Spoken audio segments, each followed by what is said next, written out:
వేదమంత్రాల సాక్షిగా బంధువులందరి సమక్షంలో సిగ్గుపడుతూ తలదించుకొని ఉన్న అక్షర మెడలో తనకి ఇష్టం లేకుండాని తప్పనిసరి పరిస్థితిలో అసలు పెళ్లి కూతుర్ని చూడ్డం కూడా ఇష్టం లేక అయిష్టంగానే విశాల్ తాలి కడుతూ మూడో ముడి వేస్తుండగా తన మునివేళ్లు అక్షర మెడను తాకగానే ఆ వెచ్చని తాకిడికి తన ఒళ్ళంతా వేడెక్కింది అక్షరకు. ఇష్టం లేకపోయినా విశాల్కి కూడా ఆ అనుభూతి కొత్తగా మాయలా అనిపించింది. అలా ఆలోచిస్తూనే మిగిలిన తంతులన్నీ పూర్తి చేశారు ఇద్దరు. కాని ఒకరినొకరు చూసుకోలేదు. ఇష్టం లేక విశాల్ అక్షరం చూడలేదు, భయంతోనో సిగ్గుతోనో అక్షర విశాల్ని చూడలేదు. తర్వాత అప్పగింతలు పూర్తి చేసుకుని విశాల్తో కార్లో కూర్చొని అత్తారింటికి బయలుదేరింది అక్షర. కాని విశాల్ మాత్రం అసలు కార్లో కూర్చున్న తన భార్య వైపు చూడ్డానికి కూడా ఇష్టపడలేదు. తన పక్కనే కూర్చున్న అక్షర మాత్రం భయంగా చేతివేళ్లు నలుపుతూ కంగారు పడుతోంది. అలా చేస్తున్నప్పుడు తన గాజుల చప్పుడికి అక్షర చేతుల వైపు తిరిగాడు విశాల్. ఆ చేతులు మెహందీతో ఎంతో అందంగా నిండు గాజులతో చేతివేళ్లు సన్నగా. అక్షర తన చేతివేళ్లను నలపడం వల్ల చేతులు కమిలిపోయి ఉన్నాయి. దేవుడు టైం తీసుకుని చేతుల్ని కూడా అందంగా చెక్కినట్లు ఎంతో అందంగా ఒక్కసారైనా ఆ చేతుల్ని తన చేతులతో బంధించాలి అనిపించింది విశాల్కి. ఇలా ఆలోచిస్తూ ఉండగానే సడన్ గా కారాగింది.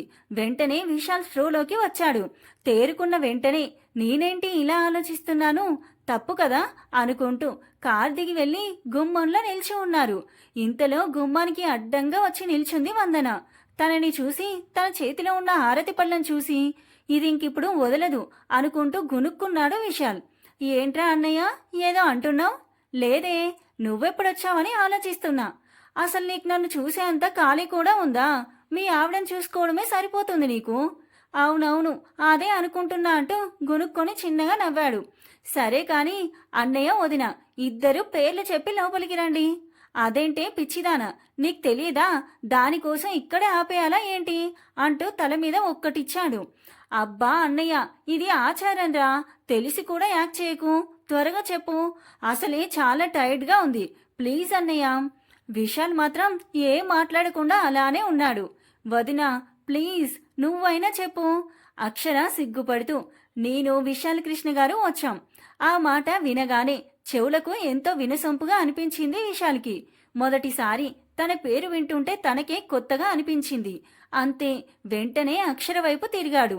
పెళ్లి పట్టు చీరలో ఒళ్లంతా నగలతో, తలపై జీలకర్ర బెల్లం, నుదుటిపై బాసికం, పాపిట్లో సింధూరం, కళ్యాణ తిలకం, బుగ్గకు దిష్టి చుక్క, మెడలో పచ్చగా తను కట్టిన పసుపు తాడు నల్లపూసలు, చేతుల నిండా గాజులు, కాళ్లకు పారాని మెట్టెలు. ఇదంతా కాదు అన్నట్టు పాల సముద్రంలో మునిగి పైకి తేలినట్టు తెల్లని కాంతిలా మెరిసే శరీరం, తామరాకు లాంటి కళ్ళు, అందమైన ముక్కు, గులాబీ రేకుల లాంటి పెదాలు, దానికి తగ్గట్టు ఎంతో అందమైన నవ్వు. ఆ నవ్వు కోసం ఏమైనా చేయొచ్చు అనిపించేలా ఉంది. ఆ మొహం చందమామలా మెరిసిపోతుంది. ఎంతసేపైనా అలానే చూస్తూ గడిపేయచ్చు అనిపించేలా ఉంది. తను సిగ్గుపడ్డం కూడా ఎంతో ముద్దుగా ఉంది. ఇదంతా అలానే చూస్తూ ఉండిపోయాడు విశాల్. ఇంతలో వందన విశాల్ భుజాన్ని తడుతూ, ఒరే అన్నయ్య ప్లీజ్ రా, వదినం చూసింది చాలు, త్వరగా పేరు చెప్పు. విశాల్ వెంటనే తేరుకొని తనని తాను తమాయించుకొని, నేనేంటి ఇలా అయిపోయాను, ఎంత అందంగా ఉంటే మాత్రం ఇలా అయిపోవాలా ఏంటి అని అనుకుంటూ నేను అక్షర వచ్చామన్నాడు. సరేపో, బ్రతికించావురా బాబు, ఎంతసేపటికి చెప్పకపోతే వదిన పేరు తెలియదేమో అనుకున్నా. అక్కడి నుండి హారతి తీసుకొని ఎవరి రూమ్కి వాళ్ళు వెళ్ళిపోయారు. మళ్ళీ ఫ్రెష్ అయి రెడీ అయి సాయంత్రం వ్రతం చేయడానికి మళ్ళీ ఒకరి పక్కన ఒకరు కూర్చున్నారు. విశాల్కి మాత్రం అలా పూజ జరుగుతూ ఉంటే చాలా బోర్ కొట్టి నిద్ర వచ్చేసింది. అలా విసుక్కుంటూనే పక్కకు తిరిగాడు. అక్షర మాత్రం ఎంతో శ్రద్ధగా ధ్యానంగా పూజ చేస్తుంది. అంతే, విశాల్ మళ్ళీ అలానే చూస్తూ ఉండిపోయాడు. మళ్ళీ పంతులు గారు పిలిచే వరకు ఈ లోకంలోకి రాలేదు. వ్రతం పూర్తి చేసుకుని మళ్ళీ ఎవరి రూమ్కి వాళ్ళు వెళ్ళిపోయారు. కాసేపటికి వందన ఇంకొంతమంది ఆడవాళ్లు అక్షరను తయారు చేసి పాల గ్లాస్ చేతికిచ్చి రూమ్కి పంపించి తలుపు వేశారు. గది అంతా చీకటిగా ఉంది. అన్ని రకాల పువ్వుల వాసనలతో మత్తులెక్కిస్తున్నాయి. అక్షరకి ఏం చేయాలో అర్థం కాక అలానే నిల్చొని ఉంది. సడన్ గా లైట్ ఆన్ అవ్వడంతో ఎదురుగా చూసింది. అక్కడ బెడ్ పై కూర్చొని పువ్వులను నలుపుతూ మొహం విసుగ్గా పెట్టుకుని ఎంతో అందంగా పట్టుపంచ, పైజామతో నిండు చంద్రుడిలాంటి మొహం, అందమైన కళ్ళు. అలా విశాల్ని చూస్తూనే మంత్రముగ్ధురాలయ్యి అక్కడే నిలబడి చూస్తోంది అక్షర. తనని గమనించిన విశాల్, వచ్చారా, రండి, మీకోసమే ఎదురు చూస్తున్నా, వచ్చి కూర్చోండి అన్నాడు. ఆ మాటలకు తేరుకొని సిగ్గుపడుతూ వెళ్లి విశాల్కి కొంచెం దూరంగా పక్కన కూర్చుంది. విశాల్ వెంటనే తన చేతిలో ఉన్న పాల గ్లాస్ తీసుకొని పక్కన పెట్టి, అక్షర గారు, నాకీ పెళ్లి ఇష్టం లేదు. నేను వేరే అమ్మాయిని ప్రేమించాను. అసలు నా ప్రమేయమే లేకుండా పెళ్లి ఫిక్స్ చేసి నేను బిజినెస్ ట్రిప్ నుండి ఇంటికి తిరిగి వచ్చేసరికి వెంటనే పెళ్లి చేశారు. ఇంట్లో వాళ్ళు ఎవ్వరూ నేను చెప్పేది వినే ప్రయత్నం కూడా చేయలేదు అసలు అంటూ బాధగా చెప్పాడు. ఇదంతా వింటూ ఉండగానే అక్షరకి తన గుండె బద్దలైనట్టు, ఎవరో తన గుండెను చిత్రవాద చేసినట్టు ఒక్క క్షణం నరకంలా అనిపించింది. అంతే, వెంటనే కళ్ళ నిండా నీళ్లు అలుముకున్నాయి. ఇది గమనించిన విశాల్కి తానేదో తప్పు చేసినట్టు, అక్షరని అలా చూడగానే గుండెల్లో ఒకేసారి 1000 బాణాలు గుచ్చుకున్నట్టు అనిపించింది. అక్షర అలా ఏడవడం ఎందుకో విశాల్కి అస్సలు నచ్చలేదు. వెంటనే అక్షర కుడి చెయ్యి తన చేతిలోకి తీసుకొని, సారీ అక్షర గారు, నన్ను క్షమించండి. మనసులో ఒక అమ్మాయిని పెట్టుకొని మీకు దగ్గర ఇద్దరికి అన్యాయం చేయలేను. మీరిలా ఏడవకండి. అసలు స్వప్న ఎక్కడుందో ఏమైందో తెలుసుంటే ఈ పెళ్లి జరగకముందే ఇక్కడి నుండి నేను వెళ్లిపోయేవాణ్ణి. మీకింత బాధ ఉండేది కాదు అంటూ అక్షర కల్లో తన చేతి వేళ్లతో తూడుస్తూ విశాల్ మనసు చాలా భారంగా అయిపోయింది. వెంటనే తనని గుండెలకు హత్తుకొని తనని ఓదార్చాలి అనిపించి తలదించుకున్న అక్షర చుట్టూ చెయ్యి వెయ్యబోయాడు. వెంటనే బుద్ధి వద్దు, తప్పు అంటూ తమాయించింది. టక్కున అక్కడి నుండి లేచి, మీరేం బాధపడద్దు, మీకు నాకన్నా మంచివాడు భర్తగా దొరుకుతాడు, ఆ బాధ్యత నాది అంటూ అక్షర వైపుకు తిరిగాడు. అక్షర మాత్రం ఉలుకు పలుకు లేకుండా అలానే కూర్చొని కొయ్యబారిపోయి తననే చూస్తుంది. అప్పుడు విశాల్ అక్షర గారు అంటూ తన మొహంపై చేతులాడించాడు. కొంచెం నిర్భరపడి వెనక బెడ్ మీద దిండు దుప్పటి తీసుకొని ఎదురుగా ఉన్న సోఫా దగ్గరకు వెళ్ళింది. జరిగేదంతా చూస్తున్న విశాల్కి ఏం అర్థం కాలేదు. ఏంటండి, ఏం చేస్తున్నారు మీరు? నిద్రపోదామని. మరి అక్కడికెందుకు వెళ్లారు? ఇక్కడ బెడ్ ఉండగా. మరి మీరెక్కడ నిద్రపోతారు? అదేంటి, ఇక్కడ ఇంత పెద్ద బెడ్ ఉండగా ఇద్దరం ఇక్కడే నిద్రపోవచ్చు అండి. ఏం కాదు, ఈ విషయంలో నన్ను మీరు పూర్తిగా నమ్మొచ్చు. వద్దండి, నా సరిహద్దు నాకు తెలిసాక నేను మీకు దగ్గరగా ఉండి నన్ను నేనే బాధ పెట్టుకోలేను. నన్ను క్షమించండి, గుడ్ నైట్ అంటూనే పడుకొని దుప్పటి కప్పుకొని కళ్ళు మూసుకుంది. ఇదంతా చూస్తున్న విశాల్కి మాత్రం చాలా బాధగా, తన గుండెను ఎవరో చేత్తో చిదిమేస్తున్నట్టు చాలా నొప్పిగా అనిపించినా ఏం చేయలేక వెళ్ళి తను నిద్రపోయాడు. తర్వాత రోజు ఉదయం చాలా మత్తుగా అనిపిస్తున్నా ముక్కుకి మాత్రం కమ్మటి కాఫీ వాసన వస్తుంది. తనపై పడుతున్న సూర్యకిరణాలకు ఎవరో అడ్డు రావడం కళ్ళకు మసగగా అనిపిస్తుంది. ఎవరో వెంటనే చూడాలి అని కళ్ళు నలుపుతూ చూశాడు. తన చూపు అక్కడున్న మనిషి నడుంపై పడింది. ఎవరో శిల్పి అందంగా చెక్కినట్టు వింటి నార నుండి సాగతీసిన విల్లులా ఒంపుగా అందంగా ఉంది. ఇంతలో కర్టన్స్ సరిచేసి వెనక్కి తిరిగింది అక్షర. అంతే, టక్కున లేచి కూర్చున్నాడు విశాల్. కాఫీ తాగండి. థ్యాంక్స్ అక్షర గారు. విశాల్ గారు, మీరేం అనుకోకపోతే మిమ్మల్ని ఒకటి అడగొచ్చా? ప్లీజ్. కాఫీని ఆస్వాదిస్తూ, ప్లీజ్ ఏంటండి, అడగండి. నన్ను మీరు గారు అనడం ఏం బాగోలేదండి. ఎవరైనా వింటే నాకే వింతగా ఉంది. ప్లీజ్, మీరేం అనుకోకపోతే నేను మీతో ఉన్నన్నాళ్ళు అక్షర అని పిలుస్తారా? ప్లీజ్. విశాల్ చిన్నగా నవ్వి, సరేనండి, మీ ఇష్టం, థ్యాంక్స్ అంటూ అక్కడి నుండి వెళ్తుండగా, కాఫీ చాలా బాగుంది అక్షర. ఆ మాట విన్న అక్షరకు తన మనసు గాల్లో తేలుతున్నట్టు అనిపించింది. విశాల్ వైపు తిరిగి ఒక నవ్వు నవ్వి వెళ్ళిపోయింది. అక్షర కిచెన్లో ఉండగా, వదిన అమ్మ పిలుస్తుంది అంటూ వందన అక్కడికొచ్చింది. సరే వందన, వస్తున్నాను అనగానే వందన వచ్చి సైడ్ నుండి అక్షరాన్ని హక్ చేసుకొని, వదిన, నన్ను వందు అని పిలిస్తే చాలు, అన్నయ్య కూడా అలానే పిలుస్తాడు అంటూ కన్ను కొట్టింది. దానికి అక్షర నవ్వుకుంటూ సరే పద అంటూ మాధవి గారి దగ్గరికి వెళ్లారు. ఆవిడ అక్షరను చూసి గుండెలకు హత్తుకొని నుదుటి మీద ముద్దు పెట్టి, అమ్మా అక్షర, ఈరోజు నువ్వు విశాల్ గుడికి వెళ్ళి ముక్కు తీర్చుకోవాలమ్మా అన్నారు. సరే అత్తయ్య, నేను వెళ్ళి రెడీ అయి వస్తాను అంటూ అక్కడి నుండి రూమ్కు వెళ్ళింది అక్షర. అక్కడ ఎవ్వరూ లేకపోవడంతో తొందరగా రెడీ అయి కిందికి వచ్చింది. అలా తను రావడం చూస్తూ అలానే ఉండిపోయాడు అక్కడే సోఫాలో కూర్చున్న విశాల్. అది గమనిస్తున్న వందన వచ్చి విశాల్ పక్కన కూర్చొని తన చేయిని పట్టుకొని గట్టిగా గిల్లింది. రాక్షసి, ఏం చేస్తున్నావే? లేకపోతే ఏంట్రా మరి అంతలా దిష్టి తగిలేలా చూస్తున్నావు వదనని? ఏడ్చావు అంటూ తల మీద ఒక్కటిచ్చాడు. అన్నయ్య, ఇంతలో అక్కడికొచ్చింది అక్షర. తనని చూసి వెళ్దామా అక్షర అంటూ ముందుకు కదిలాడు. కారులో ఇద్దరూ ఉన్న నిశ్శబ్దం అలుముకుంది. బయలుదేరి 10 నిమిషాలు అవుతుంది కానీ ఎవ్వరూ ఏమీ మాట్లాడడం లేదు. అక్షర మాట్లాడితే మాట్లాడొచ్చు అని డ్రైవింగ్ చేస్తూనే అక్షర వైపు తిరిగాడు. ఇంతలో అక్షర విశాల్ గారు అని గట్టిగా అరిచింది ముందుకు చూస్తూ. అంతే, వెంటనే బ్రేక్ పై కాలేసి కారాపేశాడు కంగారుగా. ఏమైంది అక్షర, ఎందుకలా అరిచావు నువ్వు? బానే ఉన్నావు కదా అంటూ తన వైపు చూసేసరికి అక్షర బయటికి చూడడం చూసి అర్థమైంది కార్ సైడ్కి వెళ్ళిపోయింది అని. కొంచెం ఉంటే చెట్టును గుద్దేసేది. ఒక్కసారిగా కళ్ళు మూసుకొని ఊపిరి పీల్చుకొని సారీ అక్షర, ఏదో ఆలోచిస్తూ చూసుకోలేదు అని సంజాయిషి ఇచ్చుకున్నాడు.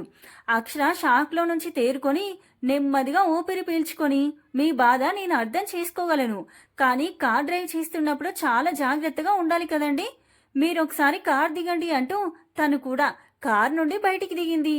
అక్షర చెప్పేది వింటూనే తనను ఎందుకు బయటికి రమ్మందో అర్థం కాక తను కూడా కార్ నుండి బయటకు వచ్చాడు. అక్షర విశాల్ దగ్గరికి వచ్చి మీరెళ్ళి అటు కూర్చోండి, నేను డ్రైవ్ చేస్తాను అని చెప్పింది. ఆ మాట వినగానే నోరెళ్ళబెట్టి చూస్తున్నాడు విశాల్. ఇంతలో అక్షర విశాల్ మొహంపై చేయాడిస్తూ వెళ్ళండి, వెళ్ళి కూర్చోండి అని చెప్తూ ఉండగానే విశాల్ వెళ్ళి కూర్చున్నాడు. అలా అక్షర డ్రైవ్ చేస్తున్నంతసేపు తన వైపే చూస్తూ కూర్చున్నాడు ఆశ్చర్యంగా.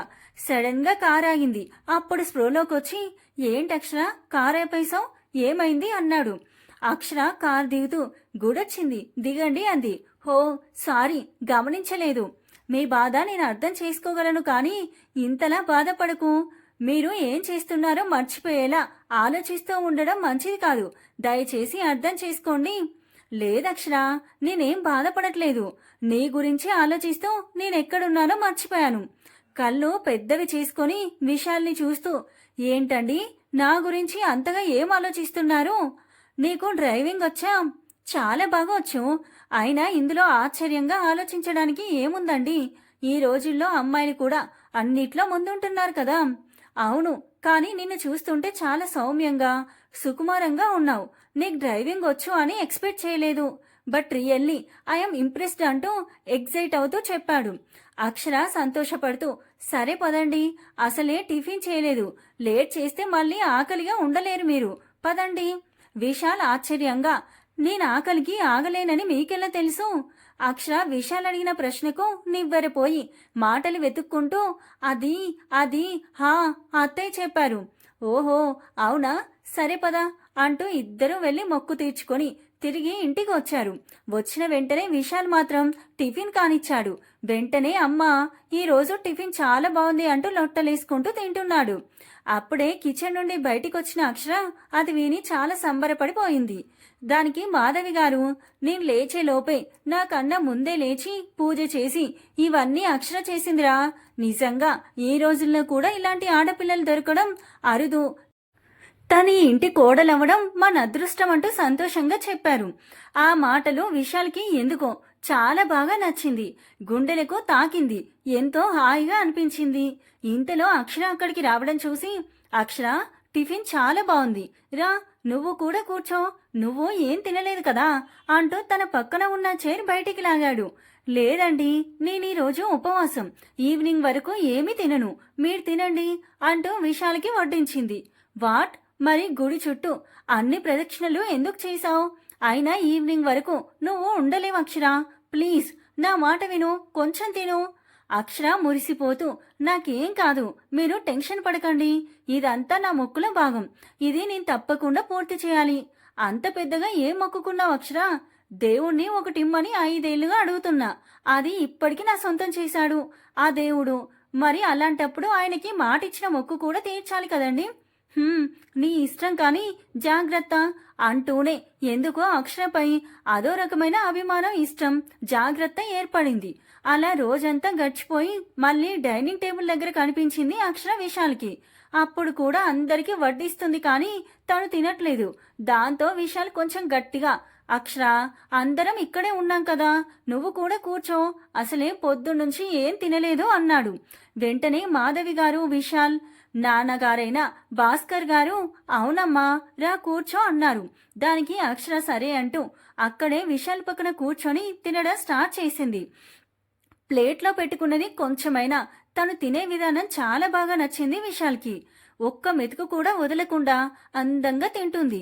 లాస్ట్లో పెట్టుకున్న ముందుగానే తిని లేచింది. విశాల్ మాత్రం తననే చూస్తూ తినడం మర్చిపోయాడు. ఇది గమనించిన వందన టేబుల్ కింద నుండి విశాల్ కాల్ని ఒక్క తొక్కు తొక్కింది.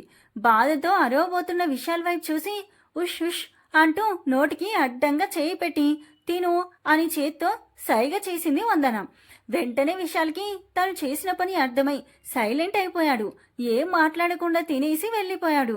విశాల్ తన రూమ్కి వెళ్లేసరికి అక్షర కారిడార్లో నిల్చొని పైకి చూస్తుంది. అలా చూస్తూనే వచ్చి అక్షర పక్కనే నిల్చొని, ఏంటి అక్షర, అమ్మా నాన్న గుర్తొచ్చారా, అలా బాధగా ఉన్నావు? అక్షర తన ఆలోచనల నుండి బయటపడి లేదండి ఏం లేదు అంటూ తిరిగి రూంలోకి వెళ్తూ తన కంటి నుండి ఒక సన్నటి కన్నీటి చుక్క పక్కనే ఉన్న విశాల్ చేతి మీద పడింది.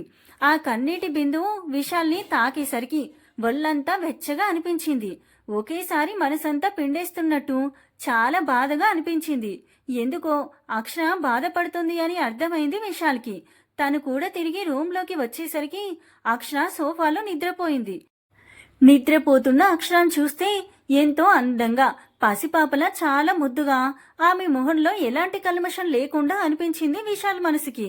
అక్కడి నుండి అలా చూస్తూనే వెళ్ళి తను కూడా నిద్రపోయాడు. అలా రోజులు గడుస్తున్నాయి. విశాల్కి మాత్రం అక్షర మీద గౌరవం, అభిమానం, ఇష్టం ఏర్పడ్డాయి. ఈ ఫీలింగ్ ఏంటో తనకు కూడా అర్థం కావట్లేదు. అక్షర కూడా ఇంట్లో అందరితో బాగా కలిసిపోయింది. ఇంట్లో అన్ని పనులు తనే చేస్తుంది. అందరూ తనకి బాగా అలవాటు పడిపోయారు. ఇక విశాల్ అయితే అక్షర పుట్టింటికి వెళ్లిన సాయంత్రానికి తిరిగి తీసుకొచ్చేవాడు. అలా ఒకరోజు అక్షరం తీసుకుని ఒక రెస్టారెంట్కి లంచ్కి వెళ్ళాడు. ఫుడ్ ఆర్డర్ చేసి ఎదురు చూస్తున్న విశాల్ కళ్ళు సడన్ గా ఎరుపెక్కాయి. పిడికిలి బిగించాడు. నరాలు పొంగిపోతున్నాయి. ఇదంతా గమనించిన అక్షర కంగారు పడుతూ ఏమైందండి, ఎందుకు అలా అయిపోతున్నారు అంటూ కంగారుగా విశాల్ చూస్తున్న వైపు చూసింది. అంతే, విషయం అర్థమైంది అక్షరకి. వెంటనే విశాల్ ఉన్న చోటు నుండి ఒక్కసారిగా పైకి లేచి అక్షర చేయి పట్టుకుని ఇంటికి తీసుకెళ్లిపోయాడు. తన రూంలో బెడ్ పై కూర్చొని నిప్పుకొనం లాంటి కళ్ళతో కన్నీరుని బయటికి రానివ్వకుండా 2 చేతులు పిడికిలి బిగించి అలాగే కూర్చొని ఉన్నాడు. ఇదంతా డోర్ దగ్గర నిల్చొని చూస్తున్న అక్షర విశాల్ దగ్గరకొచ్చి తన పక్కన కూర్చొని బాధని దాచుకుంటే తగ్గదండి, మీకు నేనున్నాను, మొత్తం బాధ భారం మీ గుండెల్లోంచి దిగే వరకు ఏడ్చేయండి అని పూర్తి చేయకముందే అక్షరాని గట్టిగా హత్తుకొని తన గుండెల్లోంచి భారం దిగే వరకు ఏడ్చి వెంటనే అక్షర ఒళ్ళో తల పెట్టుకు పడుకొని అక్షర చేతిని తీసుకొని విశాల్ తలపైన పెట్టుకుంటూ ఎంతగా నమ్మాను అక్షర, అసలు స్వప్న ఎవరితో ఉన్నా ఎప్పుడూ అనుమానించాలి అనే ఆలోచనే రాలేదు. అలాంటిది అందరి ముందు ఎవరికో ముద్దు పెట్టడం చూస్తేనే తట్టుకోలేకపోయాను. అలాంటి తన గురించి ఆలోచిస్తూ నేను నా లైఫ్ని స్పాయిల్ చేసుకుంటున్నాను. విశాల్ని తన ఒడిలోంచి పైకి లేపి కళ్ళు తూడ్చి ఇప్పుడే వస్తాను, ఇక్కడే ఉండండి అంటూ బయటికి వెళ్ళింది. అక్షర విశాల్కి మాత్రం ఏం అర్థం కాలేదు. అలానే చూస్తూ ఉండగా అక్షర ఒక ట్రేతో రూంలోకి వచ్చింది. ఆ ట్రేలో ఒక ప్లేట్లో భోజనం ఇంకా ఒక గ్లాస్ వాటర్ ఉన్నాయి. విశాల్ పక్కన కూర్చొని ప్లేట్ చేతిలోకి తీసుకొని విశాల్కి తినిపించడం స్టార్ట్ చేసింది. అలా తను తినిపించేసరికి ఇప్పటిదాకా జరిగిన విషయం మర్చిపోయి ఎంతో సంతోషంతో తిన్నాడు విశాల్. తినిపించడం అయిపోయాక చేతులు కడుక్కొని వచ్చి మళ్ళీ పక్కనే కూర్చుంది అక్షర. విశాల్ని చూస్తూ మీకిప్పటి వరకు తెలియని ఒక విషయం చెప్పాలి. విశాల్ ఆశ్చర్యంగా ఏంటి అక్షర, నేనొక అబ్బాయిని ప్రేమించాను. ఎంతగా అంటే తన కోసం జీవితాంతం ఎదురు చూసేంతగా, తన కోసమే నా గుండె కొట్టుకుంటుందేమో అనేంతగా, తను లేకపోతే ఇక నేను లేనేమో అనేంతగా. విశాల్ షాక్లో వాట్ అన్నాడు. నేను తనని ఫస్ట్ టైం కాలేజీలో ఎవరినో ర్యాగింగ్ చేస్తున్న వాళ్ళ ఫ్రెండ్ని వద్దు అని వారించడం చూశాను. అంతే, చూసిన వెంటనే తెగ నచ్చేశాడు. ఎందుకు అనేది నాకు కూడా అర్థం కాలేదు. అలా తనపై ఇష్టం ప్రేమగా మారింది. తన వెనకే తనకు తెలియకుండా పిచ్చిదానిలా తను ఎక్కడికి వెళ్తే అక్కడికి తిరిగేదాన్ని. తనను ఇష్టంగా చూస్తూ ఉండిపోయేదాన్ని. అలా తన చదువు పూర్తయి వాళ్ళ నాన్నగారి కంపెనీ చూసుకోవడం మొదలుపెట్టాడు. నేను మాత్రం రోజు ఒక గంటల్లా గడుపుతూ రోజులు వెళ్ళదీస్తున్నా. ఎందుకంటే తను నా సీనియర్. చాలా కష్టపడి నా చదువు పూర్తి చేసి తన కంపెనీలోనే మార్కెటింగ్ హెడ్గా జాబ్ సంపాదించాను. నేను జాబ్ చేయడం మా డాడీకి ఇష్టం లేదు. ఆయన కంపెనీలో నేను చూసుకోవాలి అన్నదే ఆయన కోరిక. డాడీని ఎంతో బ్రతిమిలాడి ఒప్పించి జాబ్లో జాయిన్ అయ్యాను. నేనొక దాన్ని జాయిన్ అయినట్టు కూడా ఆ మహానుభావుడికి తెలియదు. ఎప్పుడు తన పనిలో తాను బిజీగా ఉండేవాడు. ఎప్పటికప్పుడు తనతో నా మనసులో మాట చెప్పేయాలని చెప్పలేక ఎదురు చూసేదాన్ని. కానీ సడన్ గా డాడీ నా పెళ్లి ఫిక్స్ చేశాను అని చెప్పారు. డాడీకి ఎదురు ఏమాత్రం చెప్పలేక, అటు ప్రేమని వదులుకోలేక, ఇటు డాడీకి ఎదురు చెప్పలేక నరకం చూశాను అంటూ విశాల్ మొహం వైపు చూసేసరికి తన కంట్లోంచి నీళ్లు రావడం చూసింది. అక్షర విశాల్ భుజంపై చెయ్యి వేసి తనని కదుపుతూ, ఏమైంది అలా ఉండిపోయారు? ఆయన మీరెందుకు ఏడుస్తున్నారు? విశాల్ తేరుకొని, సారీ అక్షర, ఆయన మనసులో ఇంత ప్రేమ పెట్టుకొని తనతో ఎందుకు చెప్పలేదు? కొంచెం ధైర్యం చేసి చెప్పుంటే ఈ పాటికి మీ పెళ్ళై ఇద్దరూ ఎంతో సంతోషంగా ఉండేవారు కదా అంటూ గుండెని పిండేస్తున్న బాధతో పైకి నవ్వుతూ అన్నాడు. ఇప్పటికీ చెప్పింది అర్థం కాలేదు ఆ బుద్ధవతారానికి. ఇక ముందు చెప్పినా ఏమర్థం అవుతుంది లేండి అంటూనే పైకి లేచి బయటికి వెళ్లడానికి అటు తిరిగింది. విశాల్ అక్షర అన్న మాటకి ఒక్కసారిగా స్తంభించి తన కళ్ళ ముందు అక్షర చెప్పినవన్నీ ఒక్కసారిగా వచ్చి ఆడాయి. అంతే. వెంటనే బయటికి వెళ్తున్న అక్షరను వెనుక నుండి అమాంతో హత్తుకున్నాడు. అక్షర మాత్రం కొయ్య బారిపోయి ఒక్క క్షణం ఏం జరుగుతుందో అర్థం కాలేదు. విశాల్ వెనుక నుండి అక్షర భుజంపై గడ్డం పెట్టి, ఇంతకాలం ఈ ప్రేమ ఎక్కడ దాచుకున్నావు? నాకు తెలియకుండానే నన్ను ఇంతగా ప్రేమించావా? నా కోసం ఇంతగా ఎదురు చూసావా అంటూ అక్షర భుజంపై ముద్దు పెట్టి తన వైపు తిప్పుకొని, ఇన్ని రోజులు నీ కళ్ళల్లో కనిపించే ప్రేమను నేను అర్థం చేసుకోలేకపోయాను. ఏదో భర్తను కాబట్టి నా పట్ల అలా ఉంటున్నావు అనుకున్నాను, కానీ నన్ను ఇంతలా ప్రేమిస్తున్నావని తెలుసుకోలేకపోయాను. స్వప్న వేరే ఎవరితోనో ఉంది అని తెలిసాక నా మనసు ఎంత బాధపడిందో అంతకు 1000 రెట్లు. ఒక 2 నిమిషాలు నా గుండె ఎవరో చేత్తో చిదిమేస్తున్నట్లు నరకంలా అనిపించింది నువ్వు ఎవరినో ప్రేమిస్తున్నా అని చెప్పిన క్షణం. వెంటనే అది నన్నే అని అర్థమైనప్పుడు అప్పుడే రెక్కలొచ్చిన పక్షుల గాల్లో తేలిపోయాను.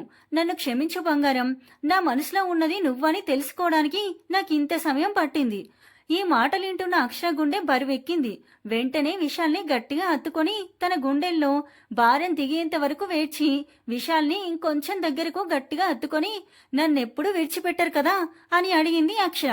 వెంటనే విశాల్ అక్షర మొహం తన 2 చేతుల్లోకి తీసుకొని, ఎప్పటికీ విడిచిపెట్టను అంటూనే అక్షర పెదాలను తన పెదాలతో అందుకొని వాటిపై తనదైన సంతకం చేశాడు.